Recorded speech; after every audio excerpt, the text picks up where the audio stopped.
Ah, um feliz sábado para a igreja. Amém? E um feliz sábado para os amigos que nos acompanham nas redes sociais. Louvado seja Deus pela sua presença. Irmãos, vamos estudar a palavra de Deus. Deus tem um conselho muito importante para nós hoje. E eu gostaria que só ser o instrumento de Deus hoje, nessa manhã. Amém? Abra sua Bíblia, por favor, em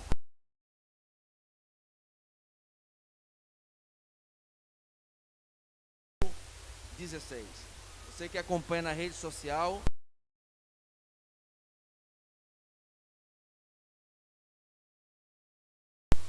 nós vamos aprender sobre a ação missionária de um grande homem de Deus registrado no livro de Atos. Acho que você já está desconfiando aí sobre quem eu estou falando. Nós vamos ver a trajetória missionária e os métodos e a percepção missionária do apóstolo Paulo. É muito importante para nós, vivendo a época do Novo Testamento, de ter a atenção nas estratégias missionárias desse homem que ia a pé, ia de barco, sofreu o que foi necessário sofrer em favor da salvação de pessoas. Vamos ver essa percepção aqui? Capítulo 16 do livro de Atos, a partir do versículo 6. Acompanhe na sua Bíblia, fique atento, que são detalhes que às vezes passam despercebido. Vamos aprender aqui. E percorrendo a região frígio-gálata, tendo sido impedido por Satanás,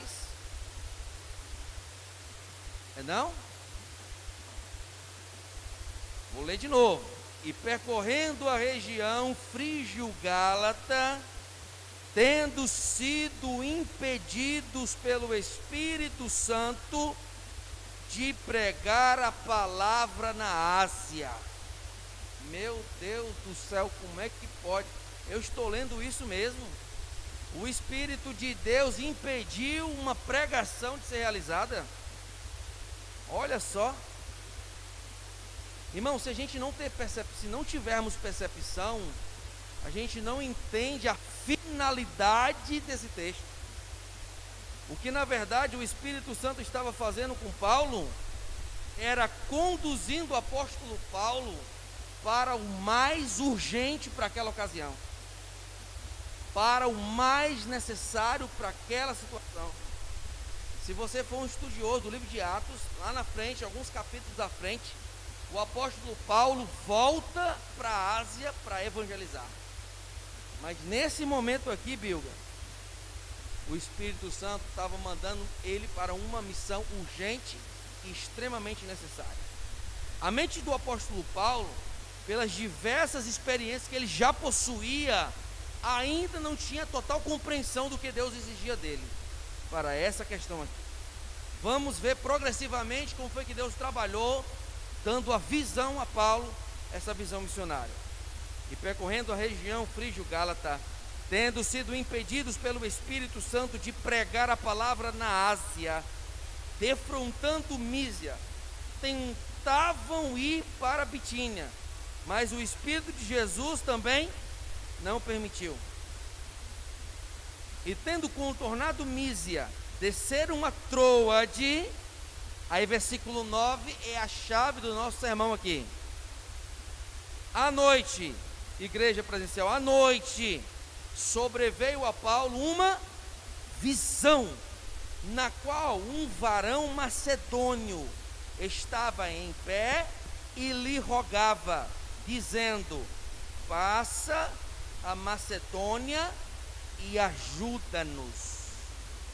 Ei, querido irmão, meus irmãos, o apóstolo Paulo, um missionário nato, de uma experiência extraordinária com Cristo, de uma maturidade, de compreensão de diversos idiomas, com um repertório cultural excepcional, ele estava sendo guiado pelo Espírito de Deus, e de forma inédita, e você pode ler do capítulo 1 até o último capítulo de Atos, de forma inédita, o Espírito de Cristo, que era familiarizado com Paulo, e Paulo com o Espírito Santo, diz para ele: não é aqui, você não vai pregar aqui. Mas eu quero pregar, não é aqui. E ele desce um pouco mais, o Espírito Santo diz: não é aqui. E ele desce um pouco mais, e o Espírito dá uma visão para ele, do que o desejo do céu vai para o coração do apóstolo Paulo. Apóstolo Paulo, agora nesse momento, eu quero que você dedique esforço, talento, motivação para esse que pede socorro, o varão macedônio. Traduzindo em miúdos, existem pessoas em Troade que estão pedindo socorro, e você precisa ir lá. Irmãos, foge da percepção natural desse homem chamado apóstolo Paulo. É uma percepção do Espírito. O Espírito foi em Troade, leu o coração das pessoas e disse: Paulo, você é a pessoa preparada, eu preciso que você entenda. Existem pessoas em Troade dizendo: me ajude, socorro, eu preciso de auxílio, eu preciso entender as coisas de Deus. Ei, irmãos, Misael, querido, irmão Elias, nós precisamos ter essa sensibilidade, irmãos. Por muitos anos aqui na igreja, eu já escutei uma frase assim: nós não vamos trabalhar desse lado porque nós já trabalhamos demais. Vamos trabalhar desse outro lado porque nós trabalhamos pouco. Aí quando vai para lá, não, esse lado, o coração das pessoas do conjunto é muito duro. Vamos trabalhar para cá que é mais populoso. E a gente fica nesse dilema. A verdade é que nem eu e nem você sabemos o coração dos moradores dessa redondeza. Mas tem alguém que sabe. O Espírito sabe. O projeto do Caleb, nós tínhamos plano de realizar no conjunto Ceará. Mas o Espírito disse: eu quero aqui na frente da igreja. Porque tinham pessoas dizendo: eu preciso de ajuda. Vocês estão compreendendo? O Espírito de Jesus, ele quer conduzir cada missionário dessa igreja. É com ele, irmãos, que a gente tem que tratar com ele. Temos que conversar com ele. Uma das frases que o irmão Elias fala muito aqui: sem o Espírito Santo nós não podemos nada. Ele é o companheiro, ele é um amigo, ele é o auxiliador, e é ele que vai frear nossas percepções naturais, os nossos instintos, que quando na verdade, irmãos, podemos errar. Quem vai conduzir é o Espírito Santo. Mas você quer ver com mais detalhe a trajetória do apóstolo Paulo? Vá para Atos capítulo 9, mas guardando a referência do capítulo 16. Atos 9, versículo 10 e 11. Atos capítulo 9, versículo 10 e o versículo 11.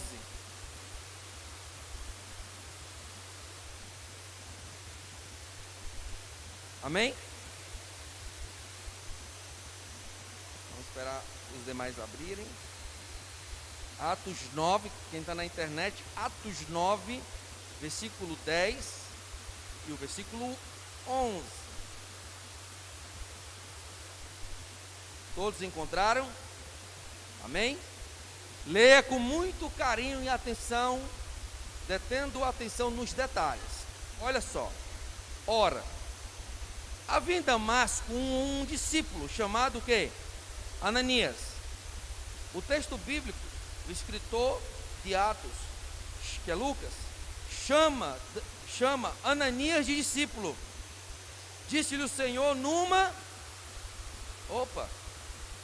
olha como é que o Espírito trabalha. O Espírito trabalha antes de realizar a obra. Ele dá a visão a pessoas. Vocês estão compreendendo? O Espírito vai levantar pessoas aqui, não são todos. O Espírito vai dar visão, compreensão de projetos, de estratégias, para que essas pessoas sejam motivadoras de outras, para que essa pessoa tente engajar em um projeto maior. Essa é a estratégia do céu, irmão. Nós lemos que Paulo teve a visão, nós lemos que Ananias teve a visão, a compreensão da vontade do céu para aquela ocasião. Olha o que foi que Deus disse para Ananias. Disse-lhe o Senhor numa visão: Ananias. Ao que respondeu: eis-me aqui, Senhor. Ou seja, familiaridade. Então o Senhor lhe ordenou: dispõe-te e vai à rua, que se chama o que, irmão? Na casa de quem? Procura por Saulo. Olha aí, ele não era apóstolo Paulo, Ebenezer. Ele era entendido pelo céu como Saulo. Nessa ocasião, Ananias era discípulo. Olha o que é que o céu detalha. O céu sabe da rua, o céu sabe da casa, o céu sabe da pessoa que está dentro da casa. Irmão, o céu sabe de tudo. Eu vou ler aí, mulher. Mulher está no espírito, está na linha, irmão. É isso aí. Ó. Acompanhe. Dispõe-te e vai à rua que se chama direita. Olha a rua. Dispõe-te até a casa de Judas. Procura por Saulo. Olha o apelido dele, vou dar. O céu está dando um apelido para Ananias. Ei, Ananias, não esquece, o apelido dele é Tarso. Pois ele está o quê? Orando. Irmãos, quem está dizendo isso daqui para Ananias? Quem é? Denilson. O Espírito de Deus. O Espírito está dizendo, o Espírito morto de feliz, dizendo: olha, o meu vaso escolhido. E Ananias, eu vou te contar um segredo. Ele está orando. Você está imaginando o Espírito Santo com a felicidade no coração, dizendo para Ananias: ele está conversando comigo. Olha, ele está lá orando. Ei, irmãos, por que é que às vezes nós somos tomados pela dúvida, achando que nós estamos sozinhos? O céu está te vendo, irmão. O céu está te vendo, irmão. Quando a irmã Julieta foi lavar os pés de um amigo da comunidade, irmã, não estava lá não, o ancião da igreja não estava lá não, o pastor Lázaro não estava lá, mas a pessoa mais importante estava vendo: Jesus.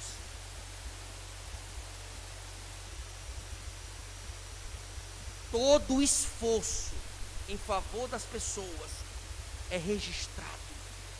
Toda a intenção para o bem é registrada.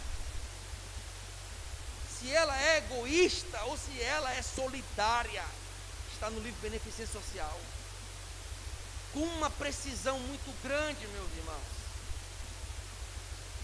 Não importa quem está na frente, o que importa é que Jesus está vendo. Existem quadros na Europa que são belíssimos. E pasmem, nos quadros, Giovanni, lá tem, sabe o que é escrito no cantinho lá do quadro? Autor desconhecido. E são ovacionados, e são belos, mas não tem, é autor desconhecido. O mais importante para mim e para você é de que o Espírito está conduzindo e Ele está vendo. Isso basta para mim e para você. Você quer ver mais? Ele está orando, né? Tudo bem. Agora vamos ver outra coisa aqui, irmão, interessante. Tudo isso nessa passagem. Atos 23, versículo 11. Atos 23, versículo 11. Olha que riqueza desses detalhes aqui, irmãos. Nós estamos falando de Saulo, se transformou Paulo. Olha como é que o céu se comunicava com ele, dando a visão, a compreensão da ação missionária que ele tinha que resolver fazer.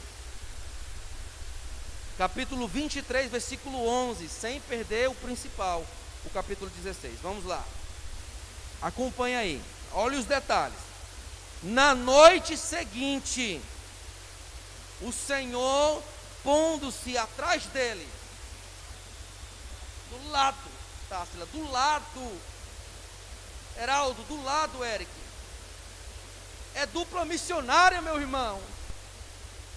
É Jesus comigo, é dupla missionária. Não há o que temer, Fábio. Não há o que temer, irmão Elias. Quando eu saio para o campo missionário, não saio só. Igreja do Conjunto Ceará, todas as ações sociais voltadas para a missão, você não estará sozinho. Jesus vai estar do nosso lado. Jesus disse assim, pondo-se ao lado dele, e disse: coragem, pois do modo porque deste testemunho a meu respeito em Jerusalém, assim importa que também o faça em Roma. Ninguém vai parar você, Paulo. Esse navio não vai afundar. Você vai chegar do outro lado, porque eu tenho um propósito contigo. Igreja, nós temos uma missão, nós temos um propósito. Do oficial ao membro, do membro até o amigo visitante, todos os que estão aqui estão sendo desafiados pelo céu, encorajados pelo céu, para uma missão honrosa, que é comunicar a pessoas de que Jesus ama, perdoa e escreve no livro da vida o nome. Que missão! Você quer ver mais, irmão? Bora ver mais. Olha como Deus trabalha. 2 Coríntios capítulo 12, versículo 21. Pediu o Ronei para ler. Pega o outro microfone sem fio, Ronei, por favor. 2 Coríntios, para ganhar tempo. 2 Coríntios 12, 21. Nós estamos falando de um homem que se permitiu ser missionário. Ele nasceu e não disse para Deus: quero ser um missionário. Não. Deus tirou ele da boca de Satanás e disse: você vai ser um missionário agora. Vai lá, Ronei. Receio que, indo outra vez, o meu Deus me humilhe no meio de vós, e eu venha a chorar por muitos que outrora pecaram e não se arrependeram da impureza. 2 Coríntios 12, 21. 12, 21. Confere? É. Poxa, então eu não estou errado aqui a referência. Mas eu vou dizer, eu sei decorar de cabeça aqui. Ele diz assim.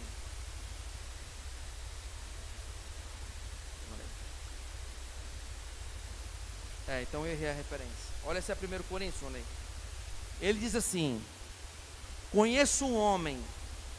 Ele falando dele mesmo. Vladimir, tenta achar aí. Conheço um homem que há 14 anos teve acesso até o terceiro céu. 12:2, pronto, 2 Coríntios 12:2.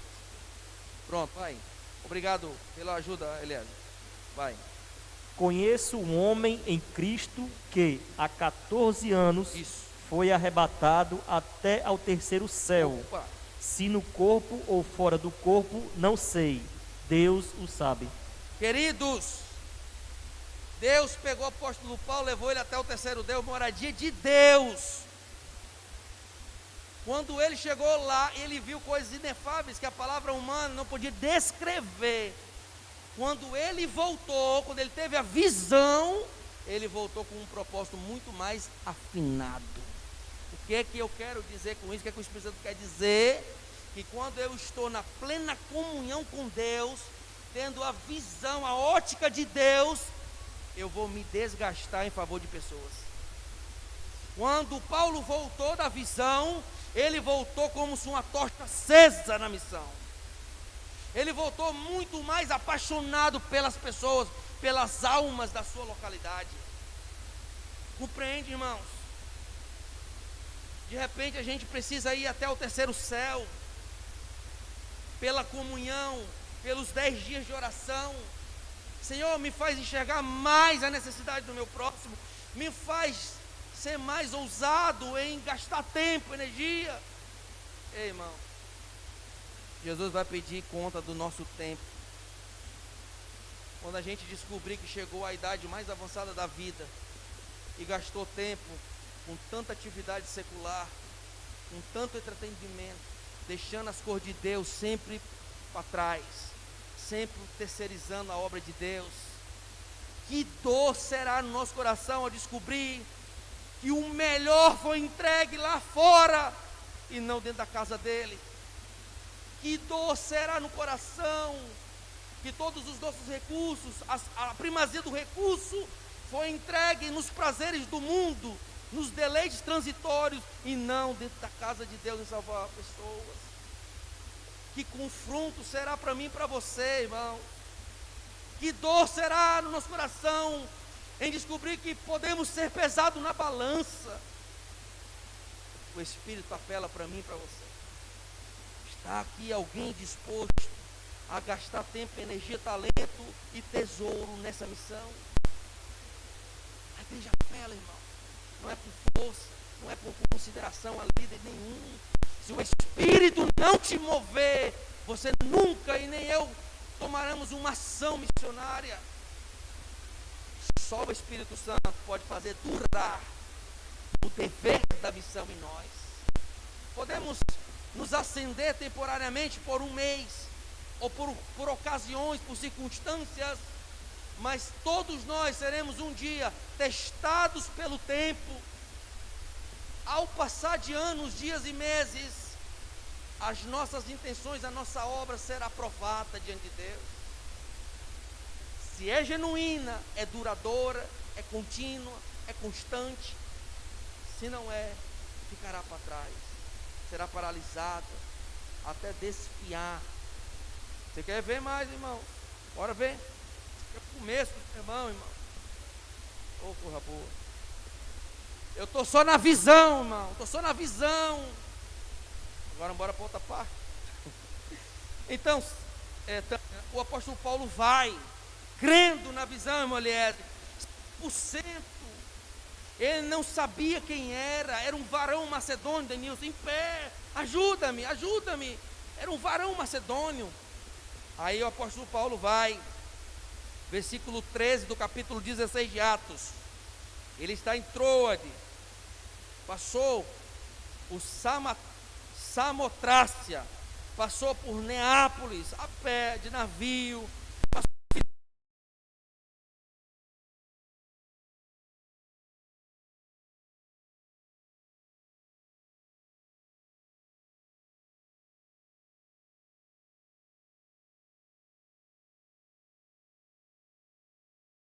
sábado, olha aí, ó, oh glória, no sábado como esse, irmão, no sábado, saímos da cidade para junto do rio, onde nos pareceu haver um pequeno grupo, diga amém.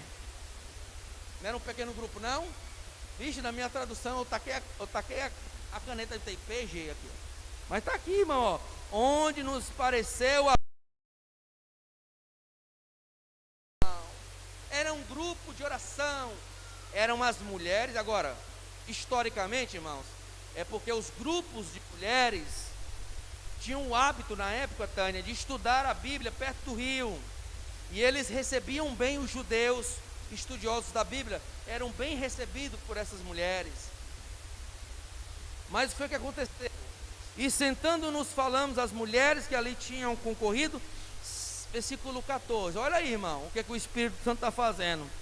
Certa mulher chamada o quê? Lídia, da cidade de Tiatira, vendedora de púrpura, temente a Deus, nos escutava. O Senhor lhe abriu o coração para atender as coisas que Paulo dizia. Irmão, não faz eu acreditar que o versículo 15 vai dizer que Lídia se batizou. Não faz eu acreditar isso não, irmão. É isso mesmo, irmão. No capítulo 16, irmão Elias, no versículo 15, Lídia se batiza, Fábio. Mas por que Lídia não se batizou antes? Por que Lídia não se batizou antes, Lia? Por que, Ruth? Por quê? Sabe por quê, irmãos? Olhem para cá com detalhe, vamos. Todos nós, Gabriel, temos uma obra pessoal a executar. Todos nós temos um campo particular, missionário, que Deus designa para nós. Pessoas que estão sob a sua influência, sua responsabilidade, não é a minha área de atuação. Era necessário Paulo naquela ocasião, era com Paulo para aquela mulher chamada Lídia, era com Paulo e Lídia. Paulo abriu a escritura e falou com clareza, Lídia creu e ela foi batizada. Irmãos, você lembra da visão? Passa a Macedônia e ajuda-nos. Esse varão representa as pessoas sinceras que moravam na Macedônia, que só precisava de um pouquinho mais de iluminação bíblica, a luz gloriosa do céu, para que elas se batizassem, para que elas tomassem a decisão de se batizar. Vocês estão compreendendo? Nessa comunidade aqui está assim, Ednilson, de pessoas que muito provavelmente já tinham pensado em se batizar, e só falta só um pouquinho de ajuda para se batizar. Acredita nisso? Quem acredita nisso? Eu vou provar para vocês isso. Vou provar para vocês aqui, ao vivo. No dia que nós estávamos na casa do Felipe, eu, Giovanni, o pastor. Giovanni, o que foi que o pai dele falou? Ele já tinha falado no desejo de querer se batizar. Pergunta, eu sabia disso? Quem sabia disso? O Espírito Santo de Deus. Felipe, foi assim, Felipe? Olha, está lá confirmando. Irmãos, essa pregação está casando com o que aconteceu aqui dias atrás. O Espírito está dizendo, tem outras pessoas que precisam ser alcançadas, Natan, compreende? E vai precisar da ajuda de todos, adultos, jovens, crianças, todos os departamentos envolvidos, unidos para salvar essas pessoas. Que maravilha, irmão. Ela se batizou, o céu se alegrou, a luz gloriosa do céu chegou na família dela. Diz a Bíblia que assim, versículo 15, Tânia, depois de ser batizada, Misael, ela e toda a sua casa nos rogou, dizendo, se julgais que eu sou fiel ao Senhor, entrai em minha casa e aí ficai. Nós estamos alegres demais, porque conhecemos Jesus. Eu estou usando a linguagem de hoje já, a linguagem de hoje. Eu estou feliz demais, fica na minha casa. Eu não sabia sobre salvação, eu temia a Deus com o conhecimento que eu tinha, mas essa luz me fez tomar a decisão. Essa é a nossa missão, irmão. Mas não para por aqui não, irmão. Nós estamos falando do apóstolo Paulo. Paulo recebeu a visão, ele creu na visão. Quando você receber a visão, não deixa ninguém frustrar a visão, porque vem do céu. Porque vem mais, ó. Olha para os versos para frente, versículo 16. Aconteceu que indo nós para o lugar de onde? O apóstolo Paulo saiu do pequeno grupo, perto do rio, e foi para outro lugar de oração, irmão Leandro. Mas saiu ao encontro uma jovem, a Bíblia não diz o nome dela, ela estava sofrendo, ela estava possessa de um espírito de adivinhação. A historicidade diz que era a cobra Piton. Existia uma tradição de reverência a uma serpente, e quem cultuava essa serpente adivinhava.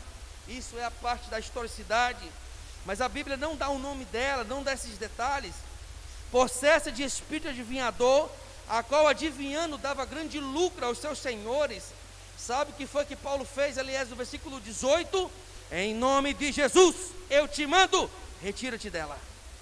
E ele na mesma hora saiu, e a mulher ficou curada. A mulher foi livre. Pessoas sinceras foram alcançadas pela trajetória de um verdadeiro missionário. O apóstolo Paulo não queria aplausos. O apóstolo Paulo estava botando o couro dele em risco. Ele poderia ser morto a qualquer momento. O missionário foi lá e fez acontecer o recado do céu. Levou o recado do céu com amor, com seriedade, em amor às almas que estavam se perdendo. Mas não para aqui a trajetória do apóstolo Paulo, irmãos. Não para aqui, a luz do céu continuou seguindo.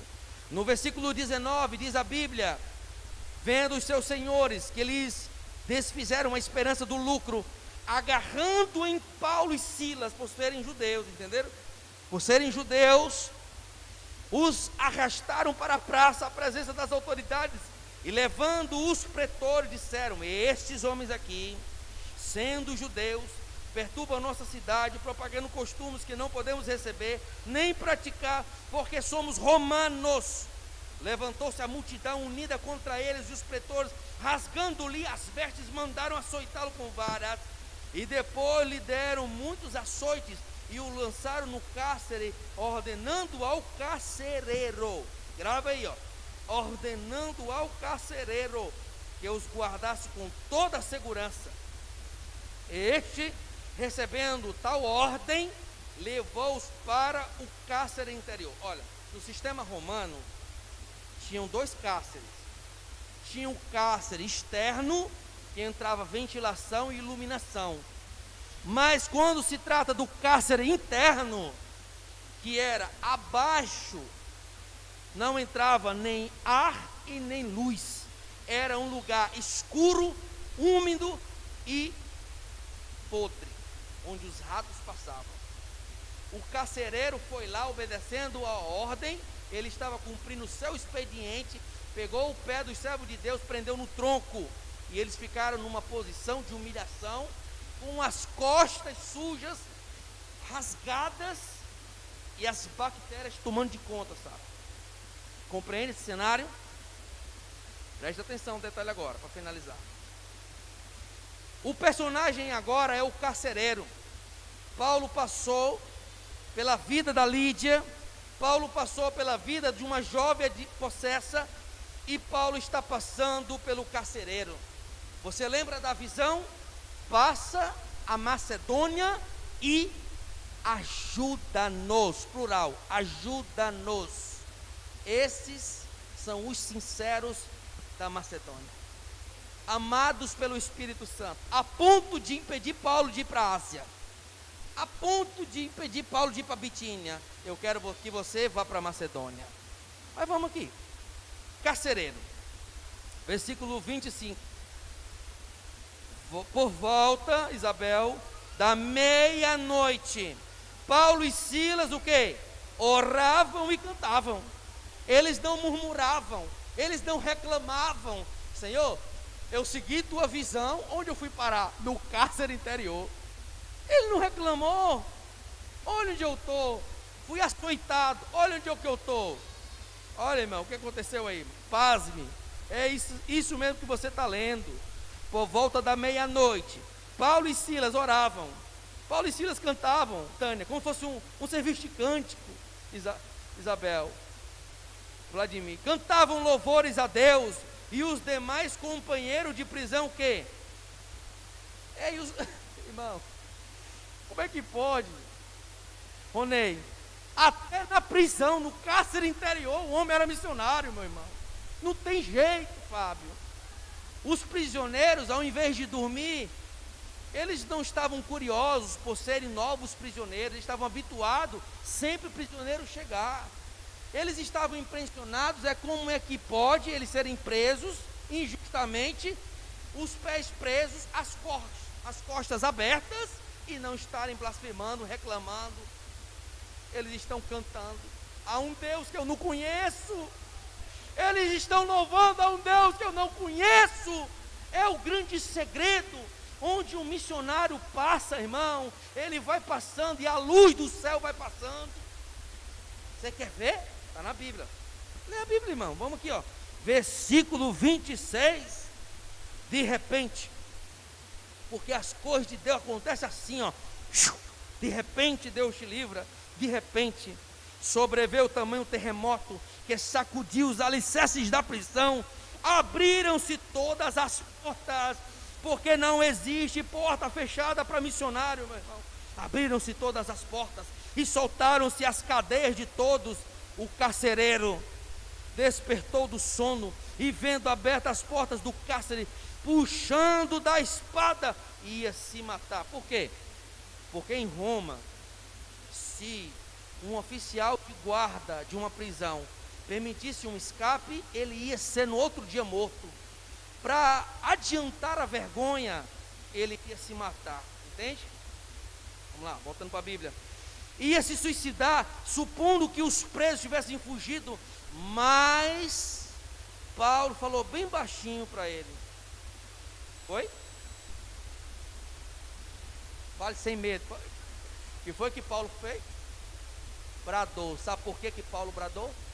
Porque Paulo representa Jesus. Ei, irmão, quando estão tentando te matar, Jesus brada. Você lembra do anjo? Abraão, não faça isso. O anjo bradou. Você lembra de Jesus? Ele bradou em alta voz, entregando o seu espírito, por causa da visão, por causa da visão. Queridos, apóstolo Paulo está nos ensinando, na obra de salvar pessoas, junto com o Espírito de Deus, nós temos que ser determinados, bradar quando a ordem é salvar pessoas, lutar pela salvação de pessoas, insistir. Quer ver mais? Mas Paulo bradou em alta voz: não te faças nenhum mal, que todos estamos aqui estamos. Então o carcereiro, tendo o quê? Oh meu Deus, irmão, consiga entender além do fato literal. Cárcere interior, logicamente, estava escuro, mas tudo bem.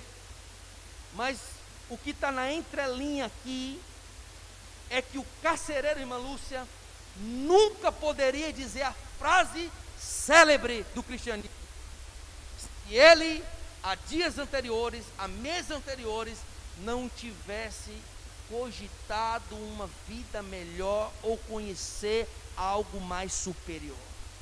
Ele diz assim: dá-me uma luz. Traduzindo no espiritual, eu preciso entender que Deus é esse que vocês estavam cantando, que toda a cidade está falando que vocês são homens justos, outros dizem que vocês são malfeitores. Eu preciso saber dessa esperança, irmão José. Eu preciso saber desse Jesus que vocês estão cantando, louvando. Aí sabe o que ele diz? A frase célebre do cristianismo: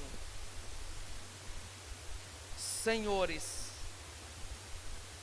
agora eles não são mais prisioneiros, agora eles não são mais malfeitores. Ele diz: senhores, que devo fazer para que seja salvo? Vocês estão entendendo? O carcereiro, ele não estava dizendo de ser salvo da morte por Roma no outro dia. Não era isso. O carcereiro não estava falando de ser livre daquela circunstância do terremoto dos prisioneiros fora das celas. Cláudio, o carcereiro queria saber se ele também poderia ter a salvação que os dois já te possuíam. Irmãos, quantas pessoas estão agora esperando você e eu ir lá? Quantas pessoas aqui na comunidade estão dizendo assim: eu só quero um pouquinho dessa luz, é um pouquinho só.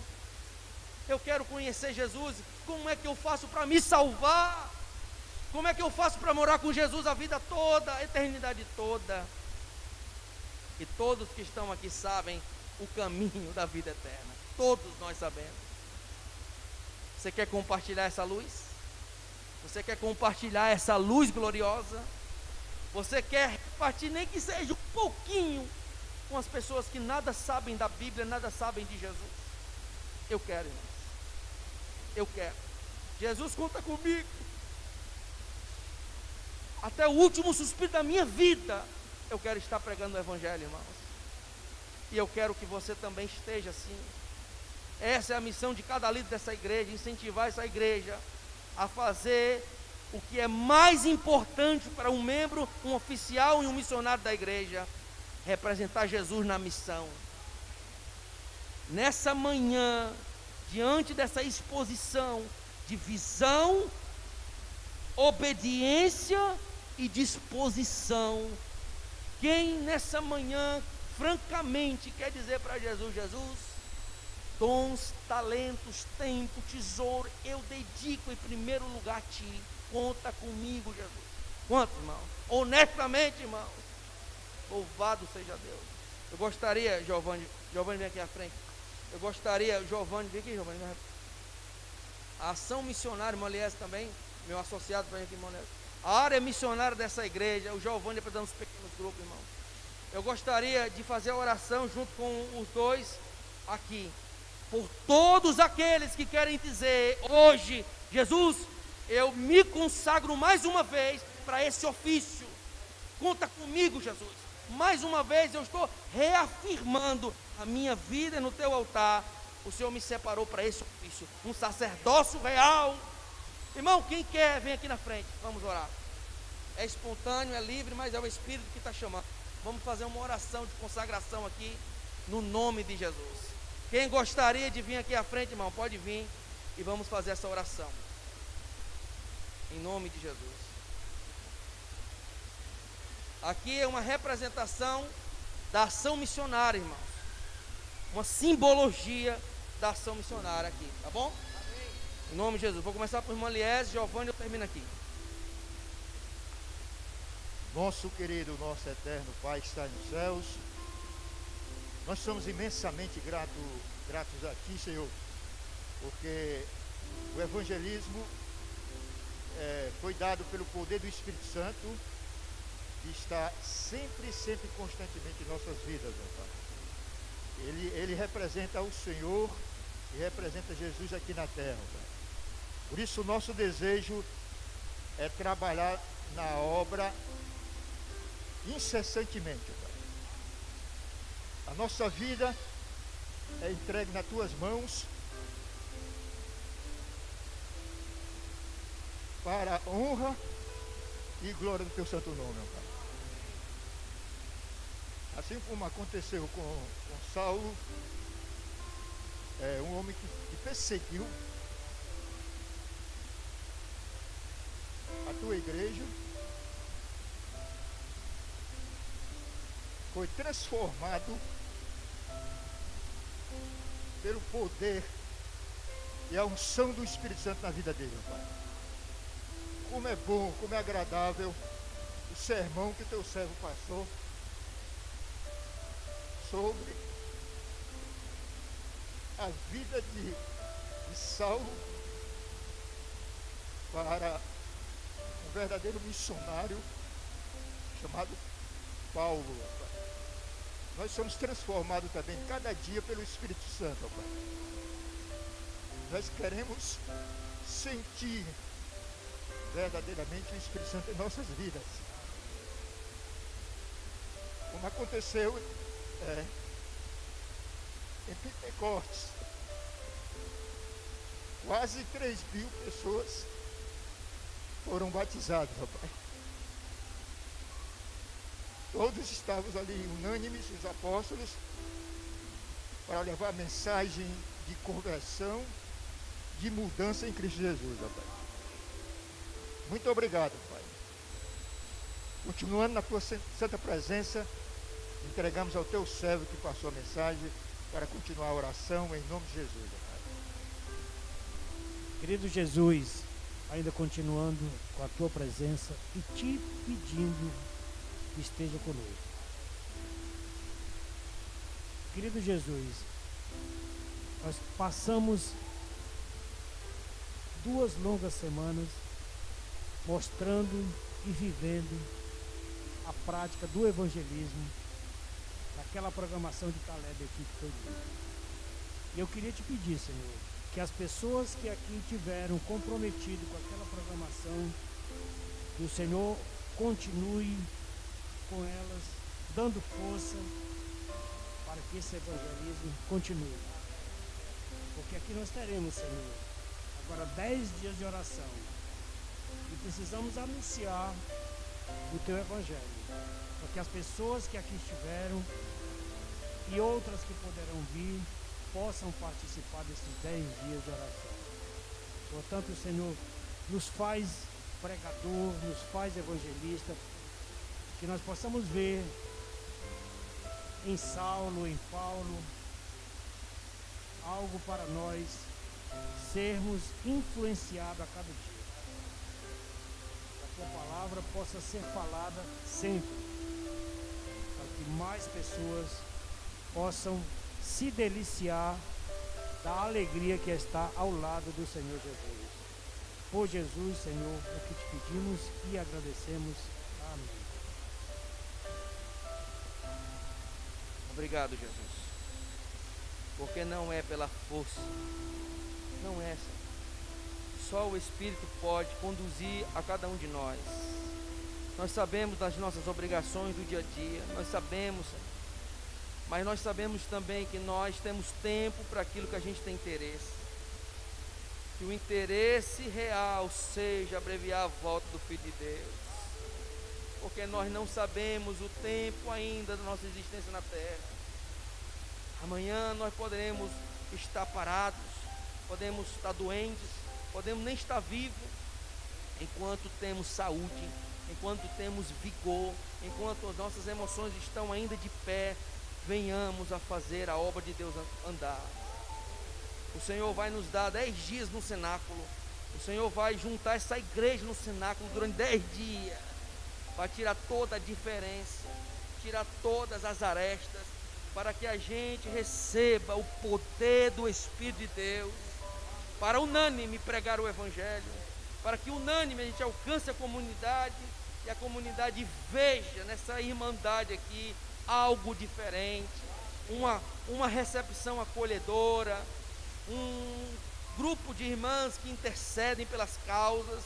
Possamos ver jovens aqui trabalhando, engajados, solidários, com um sorriso no rosto.